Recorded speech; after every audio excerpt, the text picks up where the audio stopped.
Hi guys, good evening. I'm Arjun from Collegepond and I'll be your host for the evening. Thank you for joining us for the Collegepond webinar in association with University of Florida. Could you guys give me a thumbs up or type yes in the chat box if I am audible to you?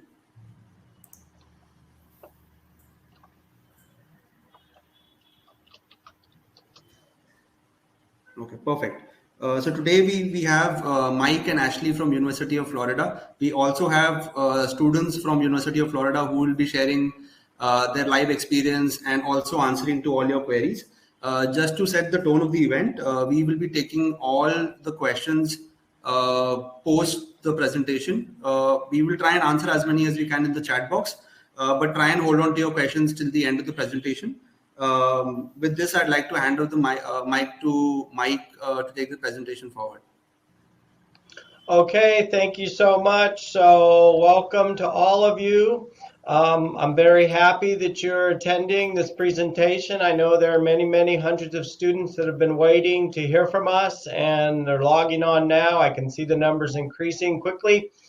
So my name is Mike Nazareth, and I am here with the University of Florida, specifically in the Herbert Wertheim College of Engineering. And the College of Engineering does include the very important areas that you are all so interested, many of you, for computer science and data science and electrical engineering, but we span all of these areas and many more. So we're going to have a great discussion today. We have, I think, up to 1.5 or 2 hours reserved. What we're going to do is we're going to spend the first hour on slides of lots of detailed information, and you will find that we are very transparent and very forthcoming on all of the information. So you can ask us whatever it is you like.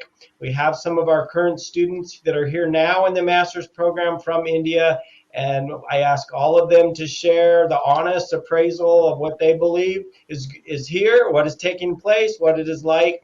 So we are going to provide you the slides and the recordings. So we will post those on our website either today or then tomorrow or something. So you will have access to those. Do not feel that you need to write down every single thing that we're showing you today. If you have questions, I know you have many questions. So put those in the chat while I am presenting. Our students and Ashley will respond to your questions as best they can. And then at the end, we can answer even more questions for whatever time that we have left. So welcome to the presentation. I report to Toshi Nishida. He's the Associate Dean for Academic Affairs. This includes all of the academics in the curriculum, all of the degrees that are offered here at University of Florida in Engineering and Computer Science. He is also a professor in electrical and computer engineering, and he works with the tenure process for our faculty, so to move them up along the ranks. So many of you have heard from me over the last many weeks and months, and some of you maybe even spanning last year or the year before if you've been interested for a while. So I help with bringing in all of the master's and PhD students across all departments in our entire Herbert Wertheim College of Engineering. So I've done this for a while. I'm excited to share this with you today. My father, when he was with us, is from Bombay, which is now Mumbai, and so I have some of the Indian culture in myself and our family. Okay, I'm going to let the rest introduce themselves now. I'm Ashley Wilson. I'm the coordinator of graduate recruiting, and I help Mike bring in the master's and PhD students.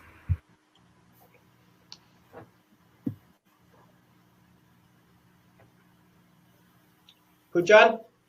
Yeah, hello. Yeah, I'm Poojan Kothari. I'm currently pursuing my master's in computer science, and I have done my undergrad from Mumbai University in computer engineering.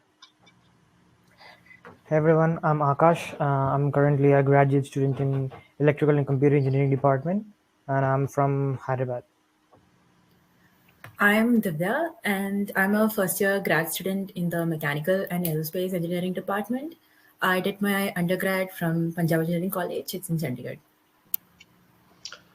Okay, so we have lots of details to go over with you, so feel free to be putting your questions in the chat, and all three of our students and Ashley will answer your questions as I am presenting, and then I will pull them into the mix to help answer many of the topics of the slides. Again, we will provide these slides and recordings to you. We will post them to our website today or tomorrow, so they will be available.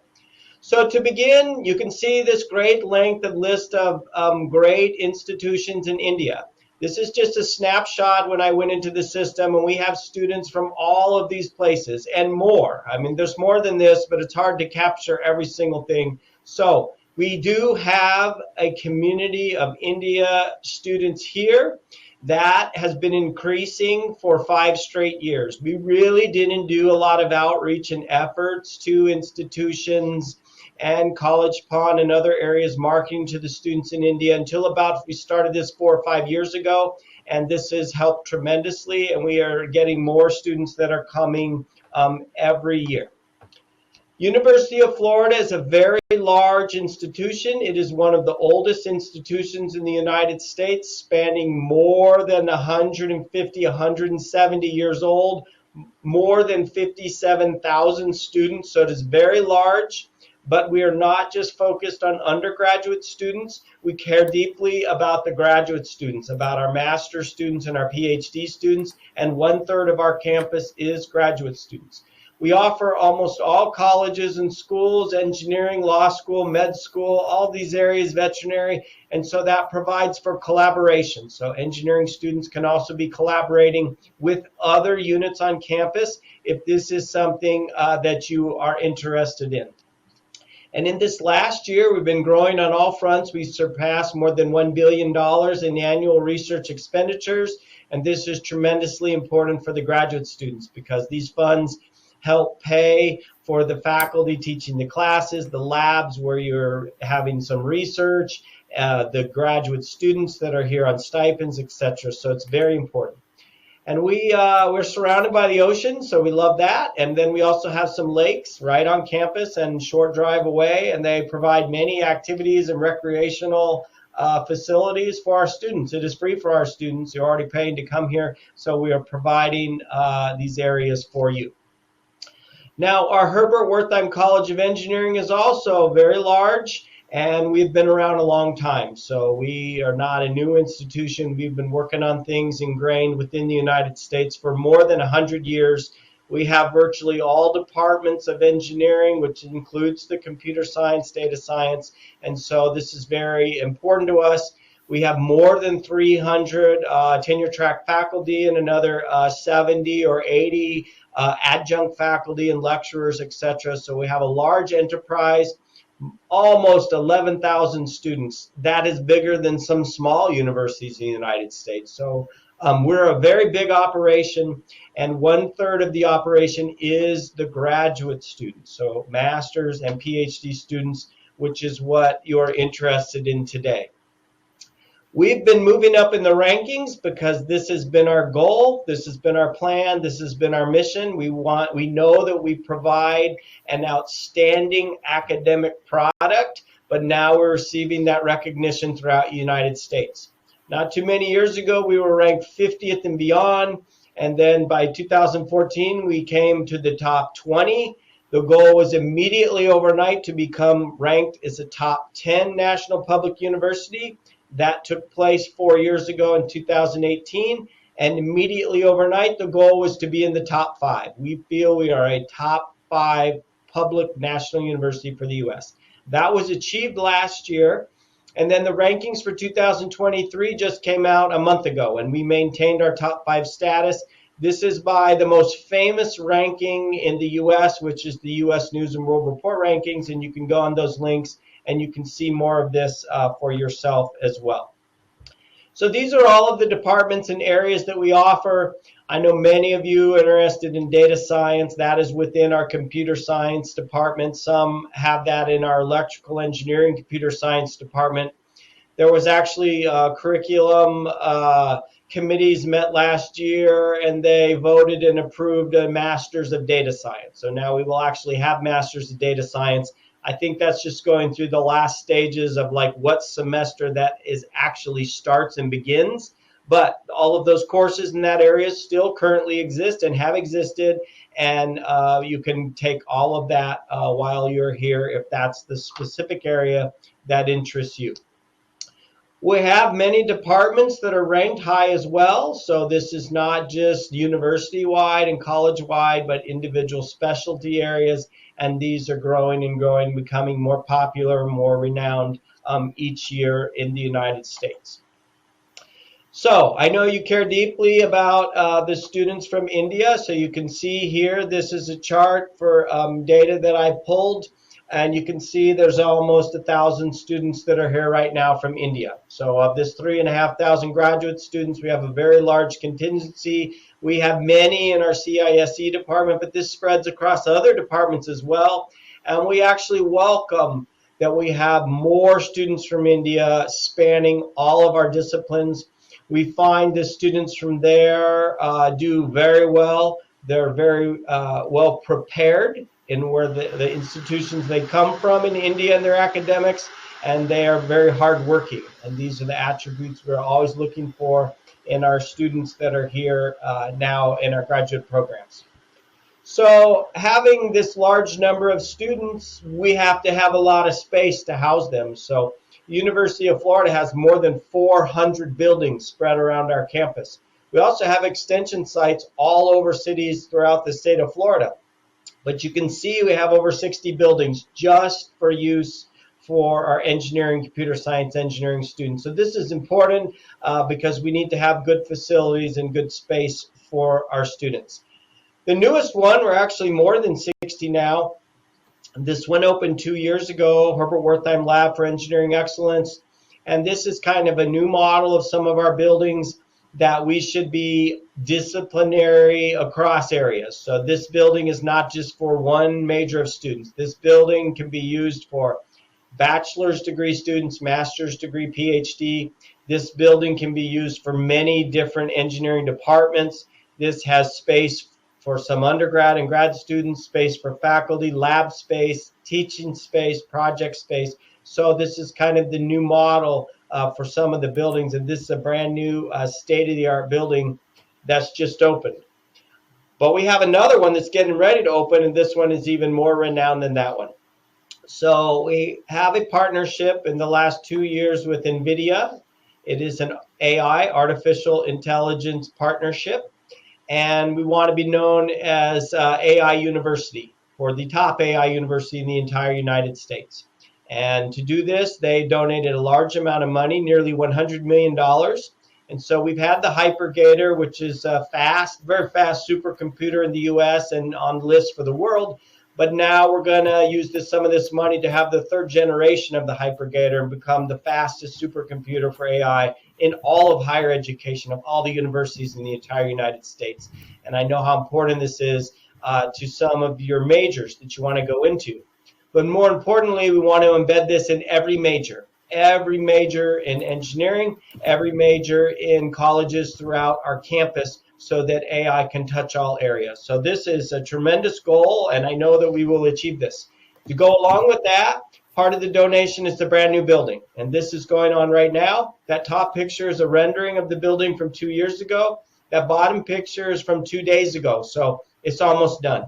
It's supposed to be ready for 2023. I don't know if it'll be ready for the start of 2023, but most definitely by the fall, which is when most of you want to come. I know some of you might be interested in the spring, which starts in January. So we have the fall term. The fall term is about the second or third week of August to the first or second week of December, 16 weeks. And then we have the spring term, which is early January until late April, 16 weeks. And most of the graduate students are not here for the summer term, May, June, July, early August. A few are. We don't really have a winter term here because there's no winter in Florida, so we love that. So this is Malachowski Hall for Data Science and Information Technology. It's a $150 million investment. The CISE department will move its headquarters to one of the floors. The ECE department, Electrical and Computer Engineering, will move its headquarters to one of the floors. 6 or 7 floors in total. Other colleges, College of Pharmacy, College of Medicine, and other areas will also be in this building, so we can continue our collaborations and our interdisciplinary studies. So again, if you're just joining us, please ask your questions. 3 of our students and Ashley are below, and they'll answer the questions as I present slides. And these slides and recordings will be available to you. We will post them on our websites. I think I put the link in all the emails I was sending you if you got that. So another topic I want to go over, and then I'm going to let some of our students chat with you as well here. You're all international students, so you all have extra areas you have to work on and documents and complete. You have all of the admissions material to gain admission, but then you have all of the stuff you need for the visas, right? This is important. So I didn't ask our International Center to come to this one because most students are just applicants and not admitted yet.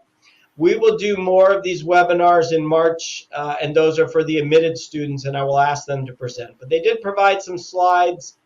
All of these information is on their website.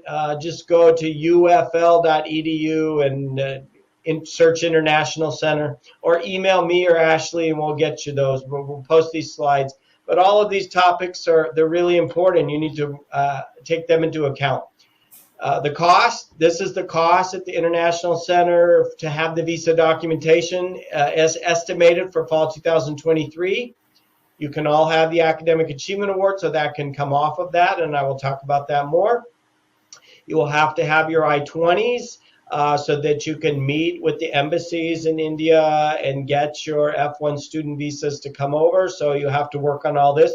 You don't have to do any of this now. All of this is after for those that are admitted. So this is just what will be coming. There's service application and fees that you would have with your embassies. It's only at that time that you go through and look at flights. And we have our student groups that can help you with all of this. We have the Indian Graduate Student Association, and they have WhatsApp chats. They have Facebook groups. They have officers and many current students, and they will help you with all of this. You have check-in processes when you come to Gainesville through the International Center. You have additional things you have to do because you're coming as a foreign student over to here, and the International Center will handle all of that for you. And those are the critical dates right there. So those are the dates for fall 2023. If you are looking at spring and you've already applied, then obviously you've been working on some of these already. And I know most of the students, if they're coming for spring, for January, have been admitted, but they're still working on some. The bulk of the students come in the fall, 85%. We have a few that come in the spring, maybe only 10 or 15%. So most of our graduate students, they start here in the fall term. There's also going to be some rules and regulations to stay as enrolled with your visa and F1 status. Mainly, you have to stay full-time, which for us is 9 credits, usually 3 classes. That is a large workload. Some students coming from India think, well, they can handle 4, 5, or 6 classes. Not the same as the undergrad. I'll let our students talk about that. The classes are very involved, so that's the max. And then summer is different if you were here for summer. There's also rules and regulations about working, if you wanted to work besides classes, and what kind of work you can have and the number of hours you can have. So all of this is managed by the International Center. So for very specific questions on this, we have 6 International Center student advisors, and these are the people that would help you. This goes by your last name. So when I looked on their website a couple days ago, there are 5 now. One is actually they're transitioning and hiring a new one. So they took that person's section of the alphabet and divided it up.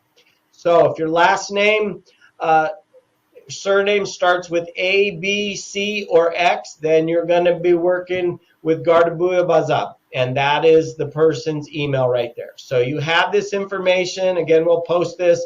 They're the ones that would work with you. Now, right now, they're working mostly with the ones that are starting in the spring. They have to do things in order because we have lots of application and a large volume. But they will be working also with the fall ones very soon. So you can ask those questions. We also have graduate staff in each of our departments, and they're very familiar with this process. So I will give you all of their names and emails, a slide at the end of this presentation. You can talk with them. They're also the ones that do the admission, that send the admission offer letters for each of their departments.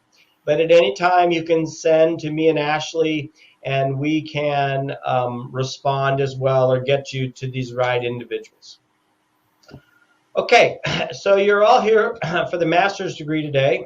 So the master's degree on our campus is usually 4 semesters. So most students would come fall and spring, and then fall and spring again. There's a few that can maybe get it done in 3. And if you start in the spring, then it would be spring and fall, and then spring and fall. There are 2 types. One is you're just getting to the degree, and then you're moving on. You're going to graduate. You want to go get a job. So you're just taking the courses and the exams. You want to have more expertise in a certain area and become more familiar and have a better skill set to go get a job. We have students that come straight from their undergraduate bachelor's degree. That's fine. And then we have students that graduate in India. They go work for a couple years and then they come in. Either route is fine, is no problem.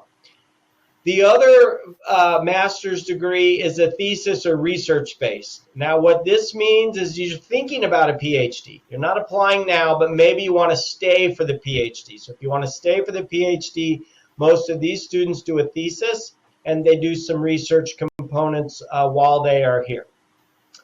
The other type of master's degree is called EDGE, which is our online distance learning. This is for students that do not want to come to the U.S. They do not want to move. They want to stay and do it there in India. That's fine. You can do that. I think I see most of the students, they do want to come to the U.S., but this is an option. The classes and everything is the exact same.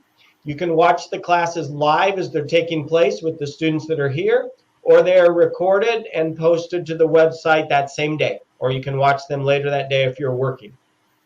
And then for the exams, those are proctored to you at the same time our students are taking them, and it would be a proctor of someone over there in India that would do that for you. So the difference between this is you do not come to the U.S. and the tuition is much cheaper. It's less than half. But again, from what I see, most students want to come here. The other part about EDGE is it is not offered with all of our engineering and computer science departments. Some departments offer it, some do not, and that can change from year to year. So it is not guaranteed for everybody all the time. Okay, so the overview now, we will spend a lot of time on master's admission. This is the actual data of everything of everybody that is here this fall. So for fall 2022, we had 4,388 applications across all of our departments.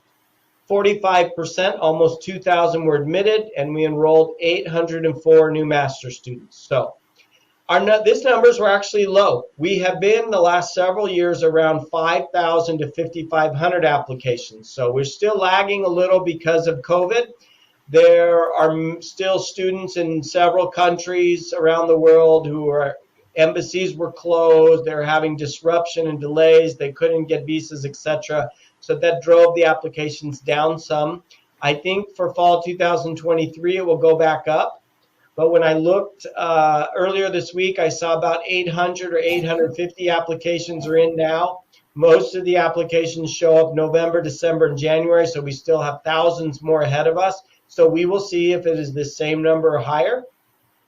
The percentage is about the same. I never see more than 50% of the master's students admitted. It's always usually in this 40 to 45, maybe 48% range. And the enrolling was a little low, again, because there was another 100 students who wanted to come, but they couldn't because they couldn't get the visas and the embassy appointments in their countries. So we have had, we average between 750 and 950 new master's students. So this year we had 800. We don't have a limit or a target.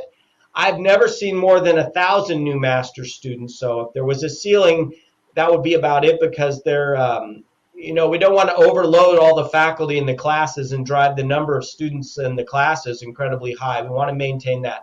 So if I had to guess, I would say we're going to have 900 students next fall, but we just have to see.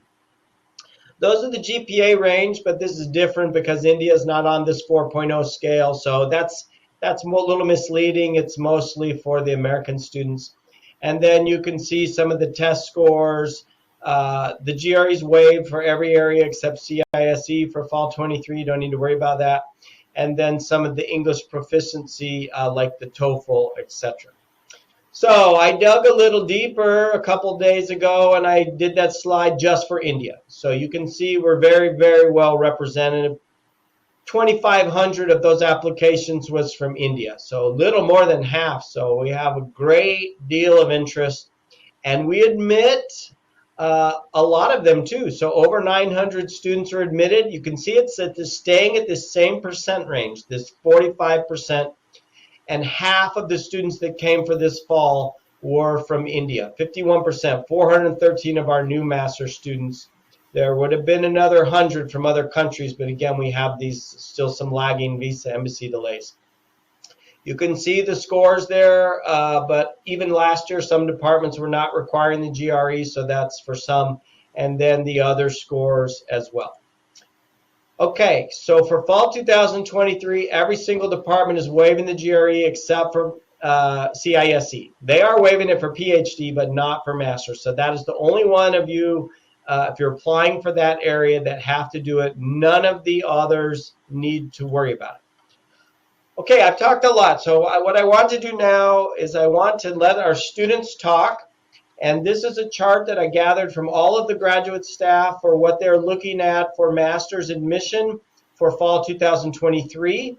But I want to let each student talk about what they feel about admissions, what the process was like for them, and if they have any advice or words of wisdom for you. So we're going to start with Pujan. He applied for CISE and is here now. So Pujan, please share what you would like about your admissions process. Yeah, hello. Yeah. So my admission process was very smooth. So I applied somewhere for the fall 2022. I applied somewhere in the November to December, between November to December, and I got my admit somewhere around March. And after that, I've been receiving emails, and the admission committee has given me all the instruction how should I follow, what I should do, what other process I should follow to get my visas ready and everything. So the process has been very smooth, and I would say they've helped me a lot. So this was my experience. Okay, we'll get into some more of the admission application requirements specifically in the next slides. Electrical and computer engineering is very popular here also. Akash, you want to provide some guidance? Yeah, sure. GRE is not required for ECE, so even though I had my GRE score, I completed my application around somewhere between mid-January, and I got my admit in April, and I got my 20 in that month as well, and everything was smooth, I guess. Okay, good. Our largest department, if you look at bachelor's, master's, and PhD that are here for students, is mechanical and aerospace engineering. Divya, how about your experience and advice? Okay, sure. So I started applying late August or early October, and I'd given my GRE by late August, applied for the university by December, and I'd got an admission by early Jan. And like simultaneously, I also did apply for a couple of scholarships from third-party sources, but the department also provides a couple of scholarships, so there's a lot of good scope. And there's also a wide variety of courses that we can choose from the department. So yeah, it's a very good, efficient process. Okay, good. Okay, so let me give some more details for this. So you can see all of these departments that are offered here at University of Florida. You can apply to multiple ones if you want. Some students just apply to one, and some apply to two because there's overlap. For example, I see some students applying to a Master's of CISE and a Master's of ECE. I see some students that apply to a Master's of Chemical Engineering and Materials Engineering. So you can do this if you apply to two departments. Those are two separate applications. You submit you apply and submit the first application, and then you start a second application, it will pull up the first 1/3 or half of your information from the first, and then you will change the other half because you're applying to a different department. So you tailor the application for the second part, and then you submit it. The admission can only come from the faculty of each department. Each department has a faculty admission committee who decides who the students that are getting in. So if you apply to 2 departments, you could get admitted to both, or you could get admitted to one and not the other, or neither. If you get admitted to more than one department or even one department, you have until April 15th of 2023. That is the enrollment deadline for you to decide and accept your admission or decline your admission. Now, some departments for the master's students will extend that decision until May 1st or May 15th. You don't really want to go much after that because you have visa things and planning and flights and housing and all of this other stuff to do. So you don't want to wait too much after that. So if you want to apply to a couple, you can. You can see the GPAs that I have put and the scores for India. So this is what the departments have all told me. If you're at that level or higher, those are the minimum for students to be admitted. Now, does that mean if you apply to CISE and you have a 6 to 6.5, you automatically get admitted? No, it does not mean that. It just means those are the minimum. You already saw for CISE it was thousands of applications, so they can't admit everyone. There's about 1,000 total, so it's competitive. CISE is the most competitive, then ECE, and then it really breaks down, and the other departments haven't got as many applications, so they're looking for more students. So if you have interest in those areas, I encourage you. You can be in one department and still take some classes in another area, just not most of them. So it's not held that you can only take classes in your one department. There is some flexibility.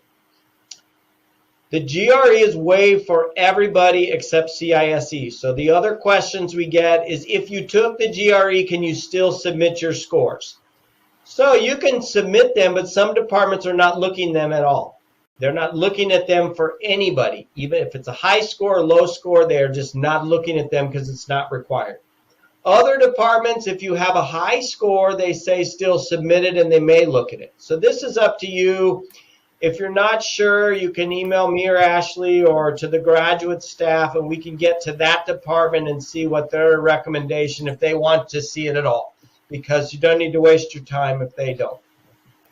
The other part on here is about the application fee waivers. So we don't have application fee waivers for all students for masters. I do have some for PhD, and some other departments do, but not for masters.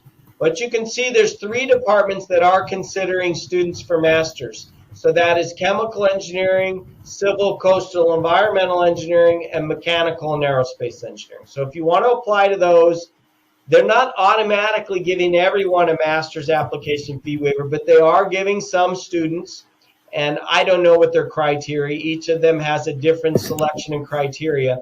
But if you email me or Ashley or their graduate staff and the slide at the end of this, then they can tell you what they're looking for and what you need to do, and they will consider you. If you're not getting an application fee waiver, we still have very good news for you. It is only $30 in the U.S. The University of Florida has not raised the application admissions fee for more than 10 years. Now, that is a miracle. I don't know of one other school or university in the entire United States who can say that. We keep our fee very low and economical. In fact, of that fee, we don't even get 1 penny of it. That money, the admissions office uses the CollegeNet application, and that's the fee that CollegeNet charges to submit the application through their software. So the fee is strictly paid to us and goes directly to them. It is not for us. We keep that low. Most colleges and universities in the U.S., as many of you know, if you've already been looking and starting, are costing $75, $100, up to $150. So we did not do that, so we keep it economical. If you apply to 2 programs, you have to pay 2 fees. Each application that's submitted requires a fee. So keep that in mind, but we keep it very reasonable. So you can see all the application deadlines there, and you heard from our students. My advice is very simple. the longer you take to apply, the longer you should expect to hear a decision. So if we're going to get 5,000 applications, and the students that are waiting until later in January and February, March to apply, of course it's going to take much longer for you to hear because there's thousands of applications ahead of you. So my advice is everybody apply before the end of this year. Apply by the end of December 2022. Then you can hear back in a good time frame in February and March and not be waiting and waiting and waiting. So all of these deadlines that are listed here, our application doesn't shut off. It actually stays open. So if it says for agricultural and biological engineering, apply by December 5th, that application stays open until June. All of the applications stay open. But again, the longer you take to apply, the longer it takes to hear back. So I advise you all to apply earlier. Okay, so you have to do the application and then you have to write the SOP statement of purpose. So Pooja, Akash, or Divya, do you have some advice for the students when they're writing their statement of purpose?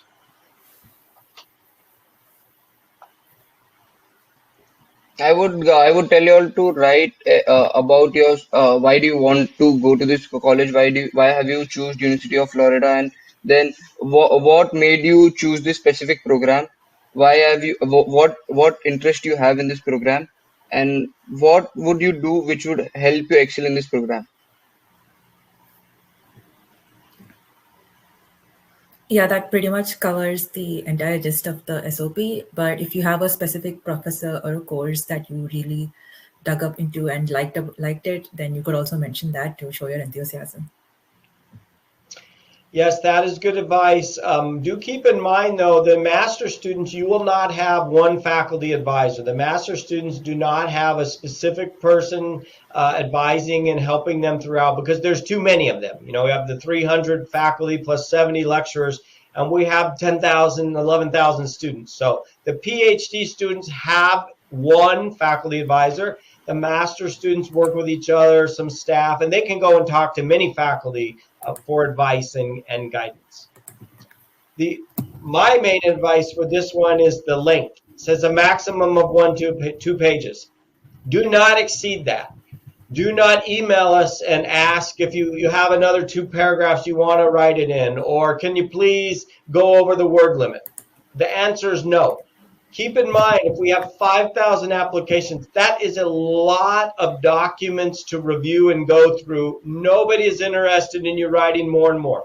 One of the challenges that we want to see is that you can write good things about yourself, your expertise, and your plans for the future, why you want to come here, and keep it within the short amount of 1 or 2 pages. We don't need 3, 4, 10 pages. It's too much. So please pay attention to that. Okay, Akash, what about some advice? They have to have letters of recommendation. What advice do you have as they're searching, trying to get these? Well, I'd suggest try to be in touch with your professors, not just for the sake of recommendations, but try to do some projects with them. Try to discuss your subject with them. Try to get to know them and let them know you, so you'll get you don't have to request them for your LR. I think that's the one I have. Okay, do the other 2 of you have any additional advice? Yeah, I did actually. Do send them like gentle reminders once in a while because they're also busy faculty, and it's our responsibility to get the LORs done. So just give them gentle reminders once in a while. Yes, that is good. I think our admissions application allows for 5 letters, but we don't want 5. That we have the same admissions application for every college on our campus. So for engineering, we only want 3, so make them 3 good ones. Again, they have lots of documents to review. So what will happen is when you submit your admission application, at the end you have to put who are the people that are writing your letters, what is their name and their title and their email.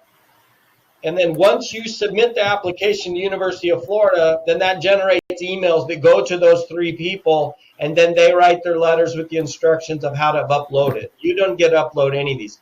So if you wait really long to submit your app, that's only the beginning of the process for the faculty to get their part. And you can't get any admission decision until your application is complete with all of these areas. So that's another reason to apply earlier so the faculty have time. Now, I talk to the faculty all the time, and the average faculty tells me that they get asked to write 50 to 100 letters of recommendation per year, each faculty.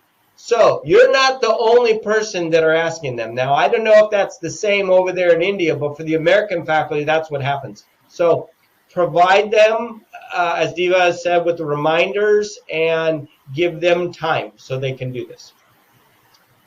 Okay, so cost is very important. It's important for us. It's important for you and for everybody. So we have great news about this. So you can see when I says we are ranked the number 5 top public university in the U.S. So these are the 10 institutions in America that were ranked, and some were tied, so you see 11.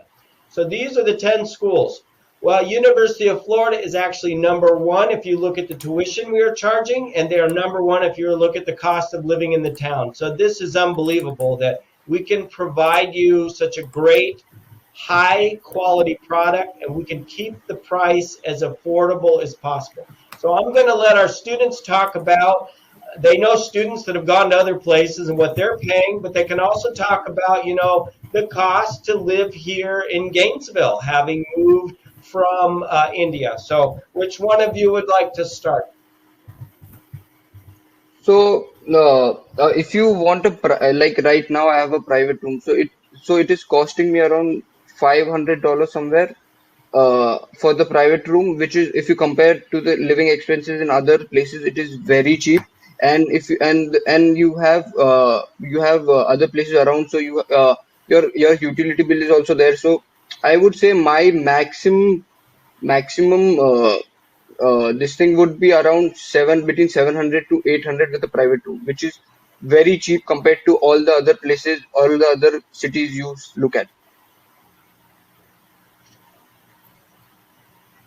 For me, it comes up to somewhere between 750, but we also get part-time, so that's one way of earning a good income. And transportation is free in and around the campus because they do provide like a good bus system. So finance would not be a really difficult issue. And I'd like to add that the rent is less. I mean, the groceries are they also cost relatively less, and yeah, you don't need to pay for the bus and the transportation, and also the tuition is also comparatively cheap. So yeah. Okay, so yes, a couple of our students mentioned the busing. So we have multiple kinds of busing for you. We have busing that goes around our campus because, you know, it's like 10 by 10 blocks, these 400 buildings. You're not walking across all that. So all students at University of Florida, it's free. You get on the bus. The bus is going every couple minutes, and there's apps that tell you can follow the maps and exactly where the bus is, etc. And that is good. And then we have city buses around Gainesville, and you can get on those for free to go around town to the shopping areas and to the they don't go to every apartment because we have hundreds of apartments, but they'll be close by somewhere where you live, etc. And then there's another busing. This one costs, though, but there's busing that goes to all the big major cities in Florida. Like if you wanted to go to Orlando or to Jacksonville or to Miami or Tampa, and that can take you there and back. So cars are not needed, and you will be able to get around for all of the areas that you desire.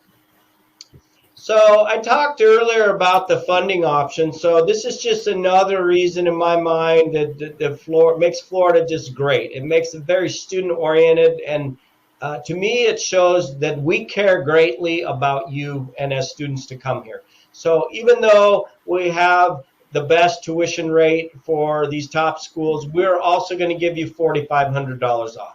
And we're not going to make it hard for you to do that. We're not going to make you apply to do that. We're going to make it as easy as possible. So what we're going to do is, if you are a non-Florida resident, which all of you are if you're in India, if you apply to our master's program and you are admitted and you come here and enroll, then you automatically get this. And you don't have to do anything except the regular admissions application. And we don't have any limit. We don't just give this to so many students. We give it to everybody that meets those. If you apply or admitted and you come. And what we will do is take $1,500 off your tuition each of the first 3 years. So your tuition will be $1,500 less. So I think that's tremendous that we can do that. If you are the distance learning, online learning, you don't get this because that tuition is already half. It is already discounted. This is just for the students that come here.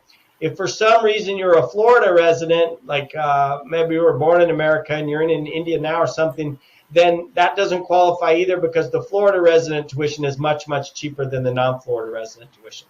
So I'm glad that we can do this for everyone. It's guaranteed, and it's just another incentive to have great students come here. Okay, so we're going to shift topics now because maybe the most important reason why you would want to come here is what are we going to do to help you with jobs and internships? And we have an office that does that. It's called the University of Florida Career Connection Center.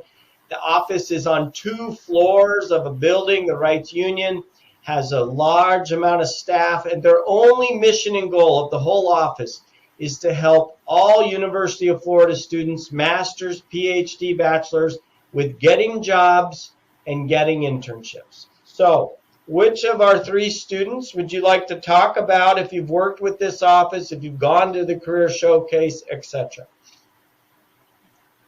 So the career showcase was a very big thing. Like we had more than like there were a lot of companies, and what we had to do, we got an opportunity to talk to the recruiters directly from the company. We had to go give them our resumes, and they would ask our interest and why, and they would take down our details. They would see what we were interested in, and they would try to match it. And after all this, if the match fit is, they would call us for the internship thing.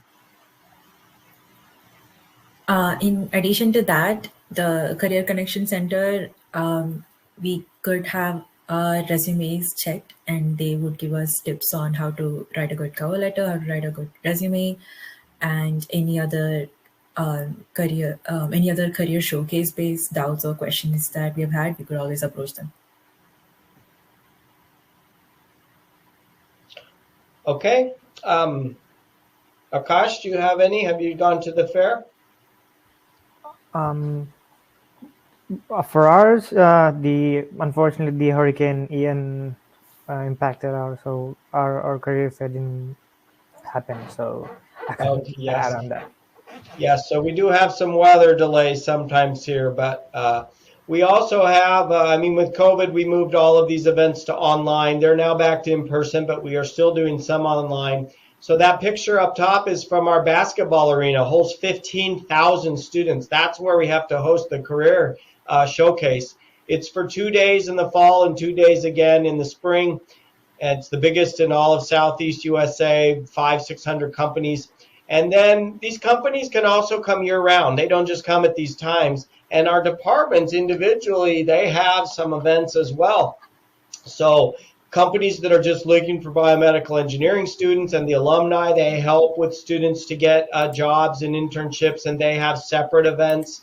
The CISE career was a workshop, and now they turned that into a section of the career showcase because there was more than 60 companies looking for just the CISE students. So this is just some of them. So they will also host additional events just for their students. And I was told that this impacted more than 1,500 students for these 60 companies when they just had this about 5 or 6 weeks ago. Others have events. SE department is civil engineering, coastal engineering, environmental engineering. They will come year-round, individual events, so that they can talk to the students and hire them. And we do have ones that are looking for students that need visas also, so it's not just for the American students. Industrial engineering, systems engineering, they also have companies that come around. So we will help you a great deal with this. We know that is very important, and for some students, the most important thing. If I come to University of Florida, what will happen after? Will you help me to get the jobs and the internships? So we have an Indian Graduate Student Association, and so there's a big Indian community here. That's very important. They have officers, they have members, but they invite all the students from India to come to their events, whether or not they actively participate in this. They are very welcoming, and they want students to help students in all capacities. So, are some of you members of this or have gone to some of the events? Do you want to talk about some of the areas taking place? Yeah. So recently we had the Diwali festival here, and it was we like everyone was there, like all the Indian students were there, and it was all decorated like just like home. And we had people performing, we had Indian food, and it was just a very different vibe. You just feel like you're back home. It's a very good vibe.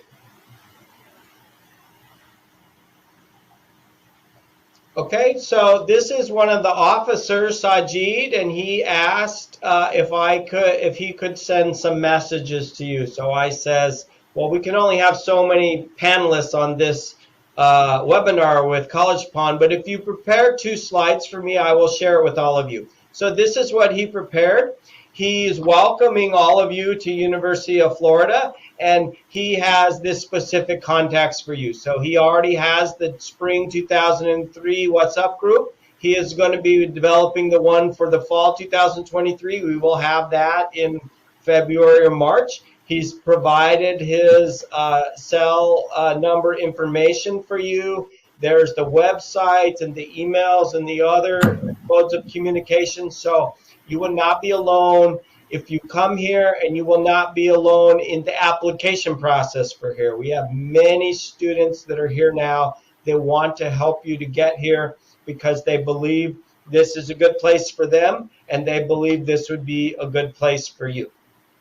So let's talk a little bit more about housing. What would housing be like if you come here? We have on-campus housing, but I think we find that most of the students that come from India live in off-campus housing in certain locations. So maybe each of you can talk about where you're living now, what it's like, how do you know where to search for?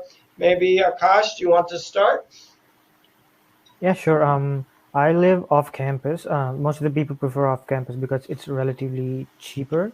I live in an apartment called Greenwich Green, and yeah, you can look it up. We have housing, like accommodating families, so it's quite peaceful, and we have amenities like gym, swimming pool, and whatnot. It's quite peaceful, and you like it here.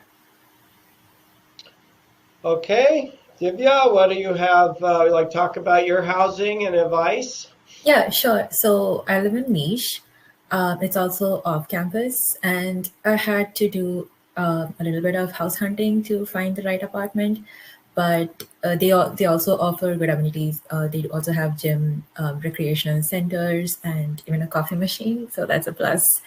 And their rent is relatively cheap, and they do have all built-in electronic equipment and bed, furniture, everything they provide. So we don't have to take care of all of that. So that's a huge relief. So I'm also on off campus. I'm also staying off campus, and I'm staying at the Stonebridge apartment. So Stonebridge apartment has a lot of amenities like tennis court, swimming pool, and all. And it is a very beautiful place. In here we have a lake, not a lake, but a small pond inside of the Stonebridge apartment, which is a beautiful site to visit every day. Like you can go for a walk and you can refresh your mind. And the bus connectivity is also very good. So we have a lot of buses from the store, we have a bus stop near the Stonebridge apartment. So the bus connectivity is also very good from the Stonebridge apartment. Okay, very good. So we have lots of entertainment here at University of Florida. We don't want you to just come and be studying all the time and taking exams. You need to come and have some fun. One of the areas for fun is sporting events. We are the Florida Gators, and we have competitive sports in every college sport you can think of for men and women. Women's softball, women's volleyball, women's gymnastics, men's basketball, men's football, men's baseball.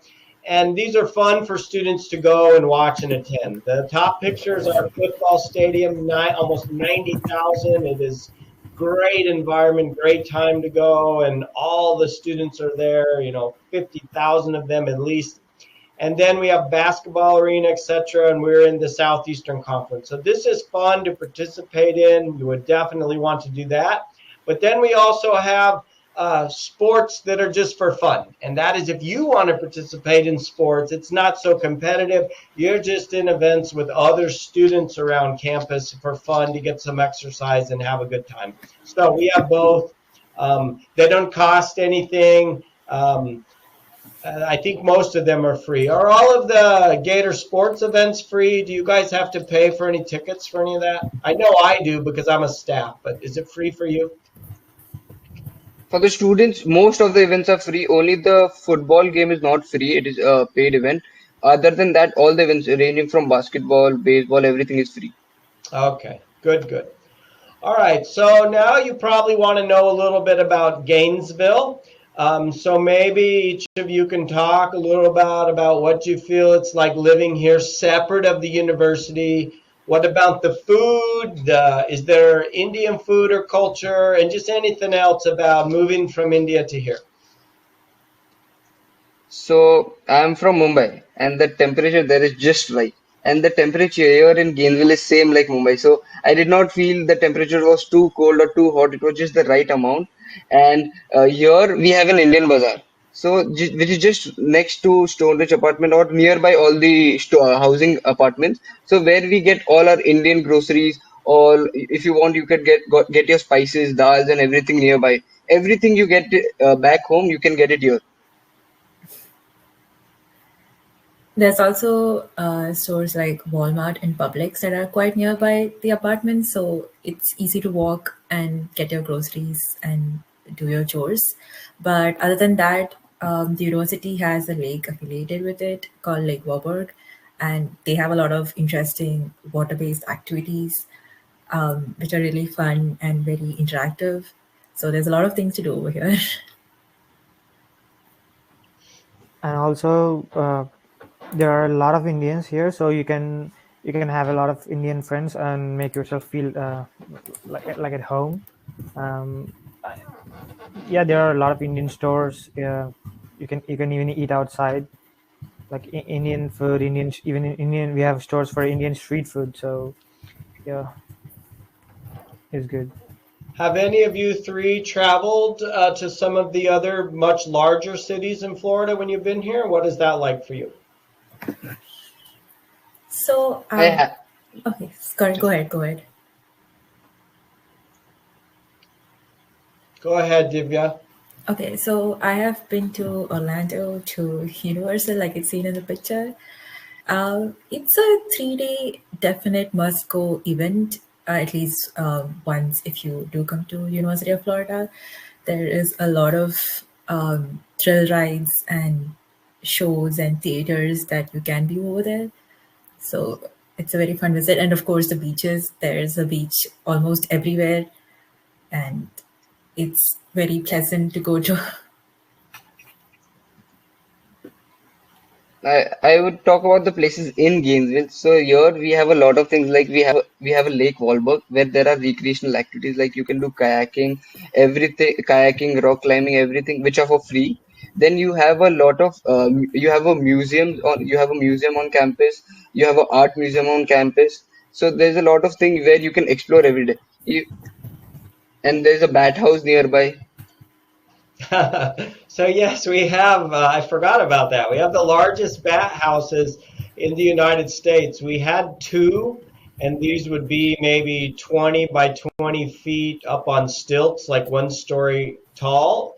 And now we have a third one, and there's more than a millions of bats that come out at dusk between the three. And there's a place just up maybe 30 feet away that the students go and you can watch it. It's actually I forgot about that. I haven't done that in a while. I should do that again.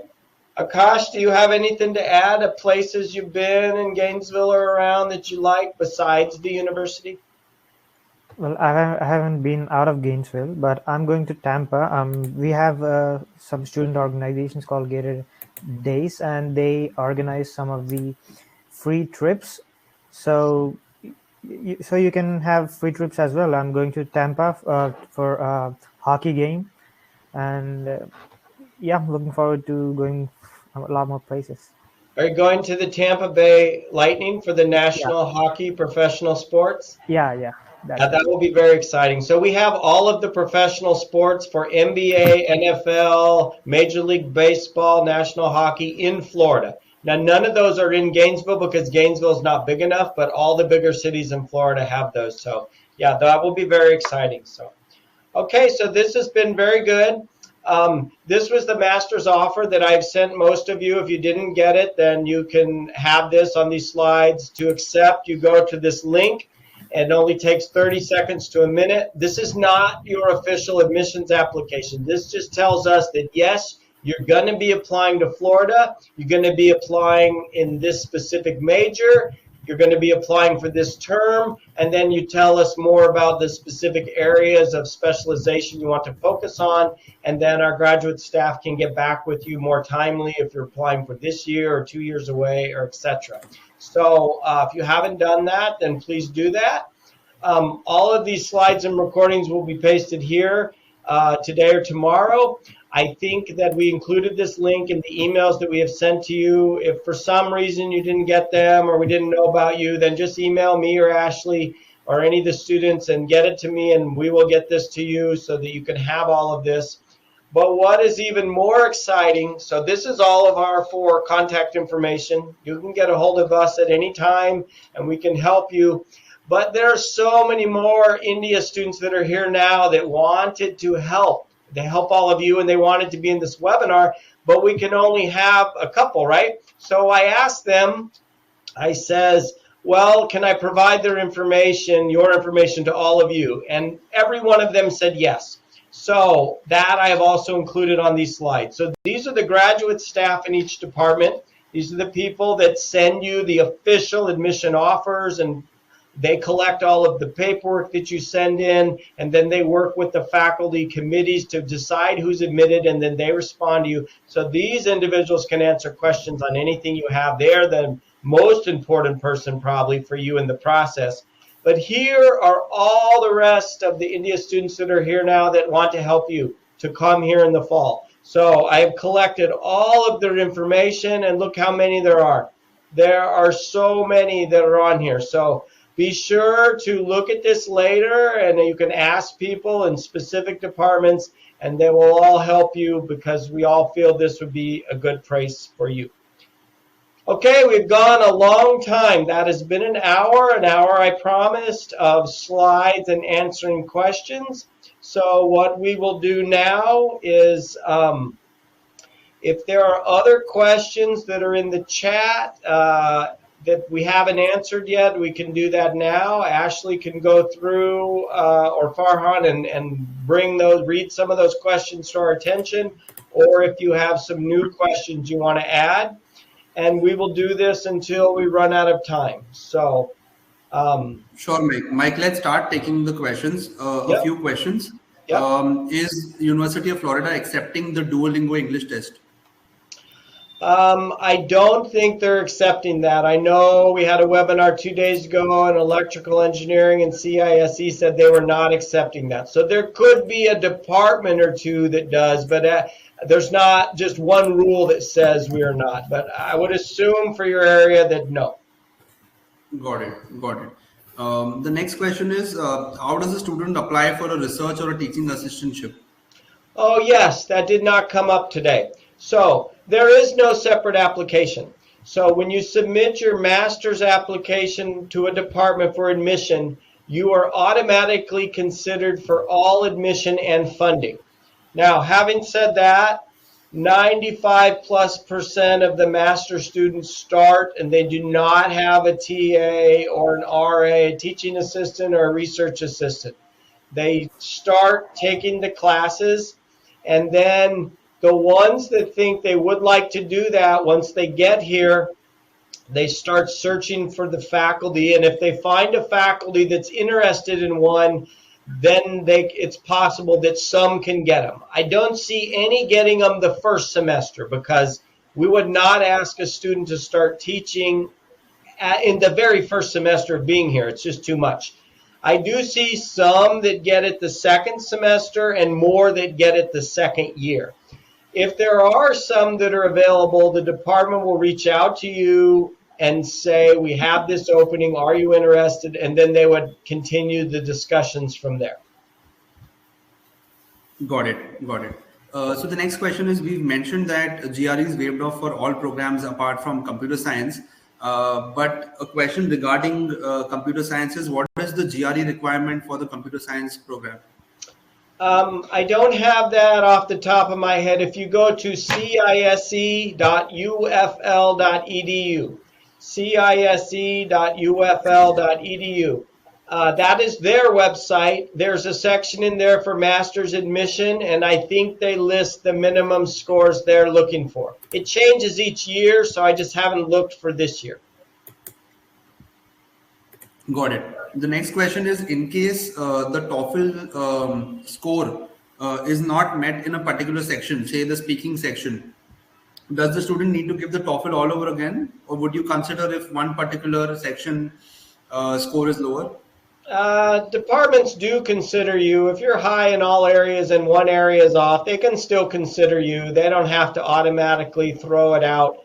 I would, when you have your score, send an email to one of these individuals, graduate staff on this screen right now, and ask them, because they will know what is going on right now for their department and what the view is.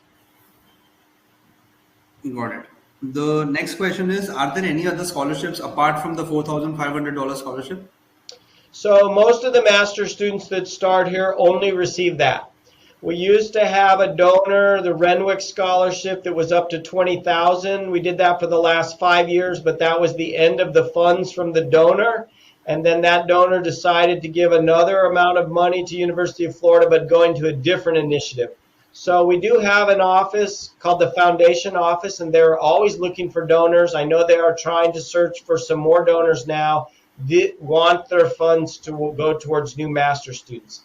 If that happens, we can implement it at any time. Even in April or May, or even if the fall term is started, we can award it. So, but at this time, that is the main one. Got it. The next question is regarding the MSBA program. I know this is the College of Engineering webinar, but is there a waiver for the MSBA program? For the MBA program, Masters of Business Administration? Masters, I think, in Business Analytics. Oh, yeah. So that is a totally separate college. We have the Warrington College of Business on our campus. Every college has their own rules and regulations and is not affiliated with the other colleges for admissions. They all do their own. So honestly, I'm not sure what they're doing. So you can only count on what I've said today for all engineering and computer science. Now, we do have our industrial and systems engineering department is overlap with business. So some people will go in that department and find that it is like business and engineering mix, and they do like that. That's probably the only department that I could say that for in engineering. For example, they have management engineering, so business has management also. Got it. The next question is, what is the latest a student should apply for the fall 23 intake? So I'm advising everybody to apply by the end of this year, by the end of December 2022. But I know there will still be 1,000 or 2,000 students that apply in January. So no later than the end of January. If you apply later in January, don't expect to hear back until late March, because there's thousands of applications ahead of you. Got it. Is there a MS in cybersecurity course available at the University of Florida? Yes.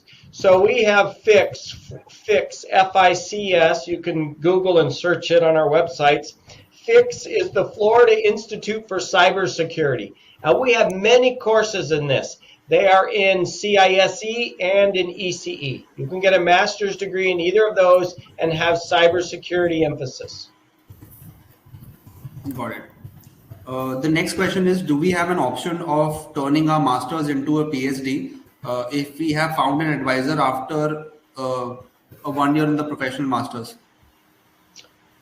I think so. So once a student is here, if you want to switch over to PhD, that could actually happen at any time, at any semester. They could start you on a new semester, not in the middle of the semester you're in. I don't know. I would have to look up the data to see how often that occurs. I know it occurs for some students at the end of the master's, but I have heard of some that do it in the middle of one. So the key is you have to have a faculty mentor if you're in a PhD. So if you make that connection and they have funds, because all of the PhD students, everything is paid for. The tuition, the student health care, and the monthly living annual stipend. So there would have to be interest in being your advisor and have funding for you. If that is in place, we can switch it over. Got it. There are a couple of students who have actually logged in from Nepal. So just the question, will these Indian students also help us in the application process? So everything I've said today applies to students from every single country, not just India. I would say the main difference is we have a very large India community, so we're more well established. I think we do have a few students from Nepal, but not nearly at that level. We can find people to help you. They should just get in touch with me separately so I can work on that. Got it. The next question is, when does the first round of admit start? I mean, when do the admits start rolling out? So there's probably a few students that have already heard and been admitted, but most of the departments are just focusing on the spring right now because that starts January 3rd. So that's right around the corner, and then they will move towards the fall. But there's no rules that says they can't start. Once someone applies, if your application is complete, meaning your application is in, the faculty letters of recommendation are in, the transcripts, everything is there, they can look at it. If it's incomplete, if you're missing any of those areas, they will not look at it. So it has to be complete first. I see the bulk of the admits going out in January, February, and March. Probably 80+% go out then. Got it. There are a lot of personal questions regarding their personal profiles. I would highly recommend you guys to drop an email to Mike personally, and then he'll be more than happy to answer. The next question that is applicable to all: how long does the CV supposed to be? CV or Some resume? of you students want to talk about the CV you had and your view on the length?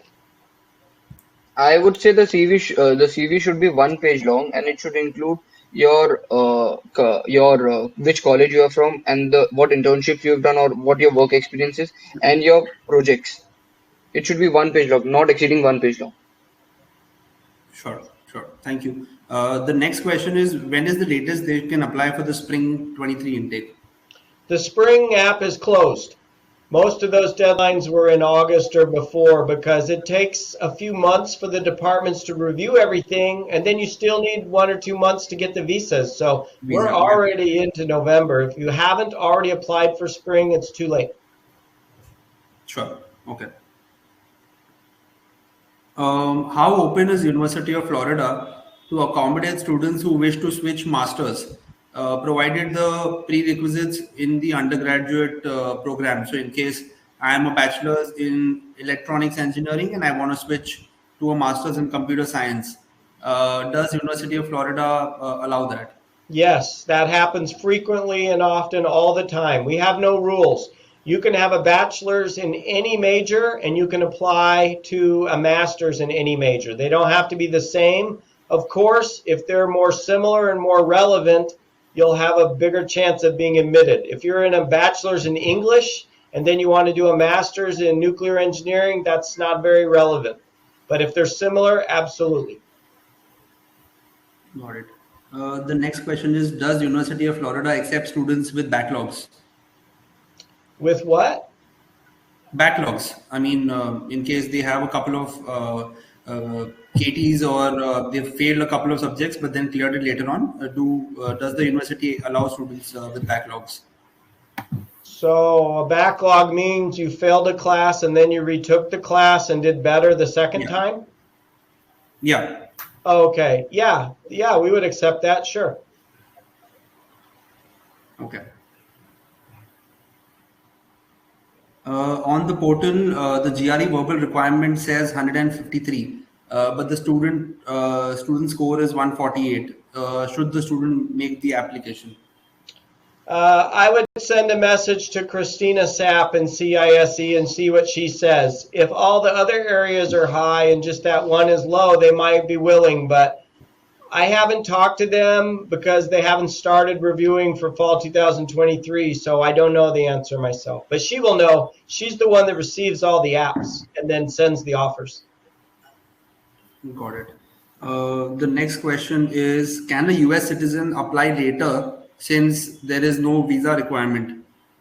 Oh, sure. Absolutely. Yeah. But still, if a U.S. citizen waits a couple extra months, that still puts thousands of applications ahead of them. So I don't ask anybody to delay. There's really no reason to. It doesn't take too terribly long to submit the app. So don't put it off. Got it. Is the Edge type as effective as the academic TOEFL? Is the what? Is the Edge type of TOEFL as effective as the academic one? So do you mean the Edge online distance learning? Yeah, That doesn't have anything to do with the TOEFL. What do you mean? I exactly trying to figure out. So I think the student might be trying to say. So TOEFL also has my best scores, right? There is where you can send the best score. If you've given it 2 times, you can send Yeah, the sure. best score. Yeah, if So you do do you it a agree with couple that? times, they'll probably just look at your best score anyway. Sure. Yeah. Are students with a GPA of less than 3.0 eligible to apply? The graduate school, University of Florida, says all students in the graduate programs have to have a 3.0. If they're under 3.0 and the department wants to admit them, they have to request for an exception to our graduate school to see if they would allow that. And some of those are allowed and some are not. So there's extra work for a department if a student is below that.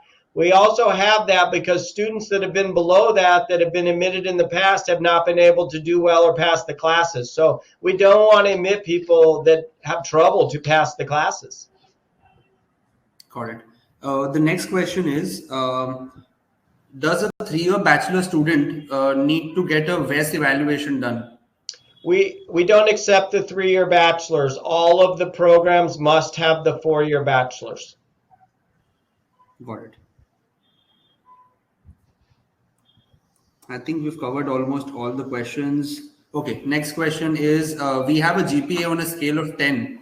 Will the university converting the GPA on a scale of 4, or which website should they refer to if they want to convert the GPA? Yeah, so we had a slide on that. It is a mission slide in this presentation, which we'll be putting on our website, and it listed what the actual metric was, 6.0 or higher, 7.0 or higher, of what each department was looking for. They don't need to convert it to the 4.0 scale. Okay, got it. The next question is, can I transfer from another university to University of Florida for the spring intake? If you've already applied and you're admitted, but if you haven't applied for spring, it's too late. Got it.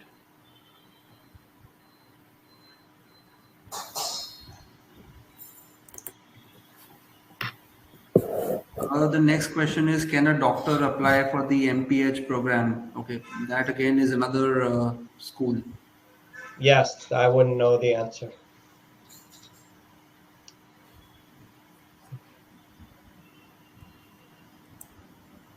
Can a master's in management apply to CISE program? Yes, you can be in any other discipline and apply to engineering. They will look at your credentials and see if you have the appropriate background to be admitted or not. Okay, I think we've covered almost all the questions in the chat box. So I'd like to thank Mike and all the students for joining us, and Ashley as well. This was a very informative session. For all the students who joined in, thank you for logging in today, and all the email addresses are in front of you. the UFL team will also be reaching out to you via email post the session with the recording and with the links. So feel free to connect with them in case you have any further queries, and you can also reach out to Collegepond for any further assistance. So thank you again for joining in today, and we hope to see you again soon. Okay, thank you all. Thank you. Thank you guys. Bye bye. Good day.